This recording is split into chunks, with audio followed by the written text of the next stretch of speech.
Waalaikumsalam warahmatullahi wabarakatuh. Buya ingin bertanya apa yang harus dilakukan seorang istri jika diberi pilihan antara suami atau anak gitu Buya. Contoh, seorang istri yang pernah menikah lalu bercerai, seorang wanita pernah menikah lalu bercerai dan mempunyai anak sehingga hak asuh anak jatuh pada si wanita. Lalu akhirnya setelah itu dia menikah lagi Buya. Nah, akan tetapi ternyata setelah pernikahan yang kedua terjadi, suami yang kedua itu tidak mau menanggung nafkah untuk si anak Buya. Dan akhirnya menyuruh si istri itu menitipkan anaknya ke orang tua si istri. Sedangkan suami yang pertama pun tidak mau memberikan nafkah kepada anak Buya. Sehingga si istri ini bingung gitu Buya. Satu sisi ini adalah anak dan dia takut kalau nanti anak itu dirawat oleh nenek. Biasanya itu kan nenek itu atau kakek itu kan nggak tegaan Bu ya, takut karena lingkungan juga kurang bagus misalnya, dan mungkin merasa bahwa orang tuanya belum bisa mendidik, takut nanti anak itu salah. Dan satu sisi dia pengen misalnya anak dimasukkan ke pondok tapi dilihat dari faktor usia masih belum mencukupi, atau bahkan mungkin untuk masalah biayanya pun dia bingung gitu Bu ya. Untuk seperti ini Bu ya, kasus-kasus yang seperti ini banyak sekali terjadi gitu Bu ya. Dan akhirnya apa yang harus dilakukan Bu ya? Apakah mungkin ya dia lebih mending memilih bercerai dari suami yang kedua lalu menjaga anak, atau ya tawakal ala Allah dengan baktinya mungkin kepada suami nanti jadi sebab anak dijaga begitu Bu ya? Seperti apa? Baik, terima kasih. Baik, Masya Allah. Kita perlu berurusan dengan manusia yang sesungguhnya. Jadi kemanusiaan lah. Aku bicara iman, agama, tinggi-tinggi. Semestinya kita harus bicara hanya agama, Allah dan seterusnya.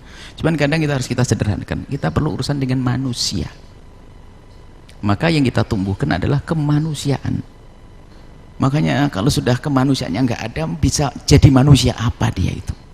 Seorang bapak nggak ngasih nafkah anaknya, ini gimana aturannya itu?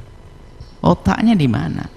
Kalau anaknya sendiri yang darah daging dari dia tidak bisa memberi, apakah mungkin orang ini akan memberi orang lain dengan tulus? Nggak mungkin. Ini satu. Yang kedua, manusia model apa ini? Menikah dengan perempuan sama anaknya 1-2 saja. Kalau nggak mampu, lain cerita, bilang nggak mampu. Paling tidak akan ada nilai sedekah. Masa sama anaknya istrinya nggak mau? Ini kadang-kadang begini nih nggak masuk dalam aturan akal kita. Ini bingung kita itu dengan orang-orang begitu tuh. Cuman katanya banyak tadi orang-orang gila semacam itu. Kita ini kalau perlu kita ngurusi anak tetangga, kok anak orang lain, bukankah itu yang diajarkan Nabi? Masa anak istrinya nggak boleh? Itu astagfirullah, apa ini? Maka kalau saya kembalikan kepada siapa salahnya, bisa jadi kepada perempuan itu. Kenapa nikah dengan laki-laki model begitu? Mestinya begitu. Mau laki-laki gak bener, masa anak suruh jauh dari ibunya sementara ibunya masih kecil? Dan memang kalau bicara fikih adalah hak hadonah adalah ibu selagi belum menikah. Kalau sudah menikah nanti saudaranya ibu atau saudaranya ayah, bisa dikirakan bibinya begitu, itu hadonah. Cuman jangan ngomong perasaan aja kok. Barangkali suaminya itu dengar begini nih. Kita diajarkan untuk menampung anaknya banyak orang, biar bisa kita rawat, biar dapat pahala di hadapan Allah. Anak istrinya sudah begitu mau bicara aku cinta kepadamu, cinta gombal itu. Sama anak istrinya aja nggak bener. Nggak ada, cinta tuh nggak begitu. Kalau cinta kepada seseorang akan mencintai yang dicintai. Kalau begitu kaidahnya. Ini kadang-kadang aduh pusing ya melihat manusia-manusia semacam itu tuh. Yang degeri sadarlah. Anaknya, istrinya, itu kan anak suamimu kan anak istrinya juga. Bahkan kalau seandainya anak orang ketemu di pinggir jalan deh, ada anak kecil berdiri, masa kita tidak punya kasih sayang untuk menolongnya? Hanya gara-gara bukan anak kita, na'udzubillah. Kok ego banget urusan anakku.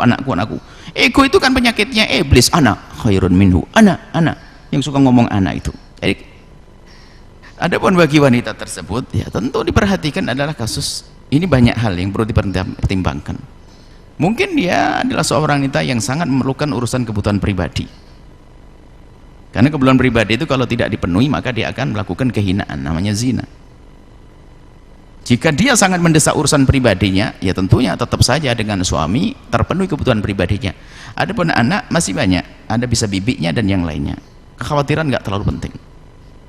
Tapi yang jelas suami Anda sudah nggak bener orang kayak gitu tuh. Nah gitu. Cuman kadang seorang wanita kita tidak tahu mengukur wanita beda-beda. Ada wanita yang mungkin bisa di saat dengan anaknya, sibuk dengan anaknya sampai nggak perlu urusan begitu. ada yang urusan syahwatnya besar dan tidak bisa kita halangi untuk menikah. Menikah adalah pintu halal, nggak ada lagi cara selain itu kok.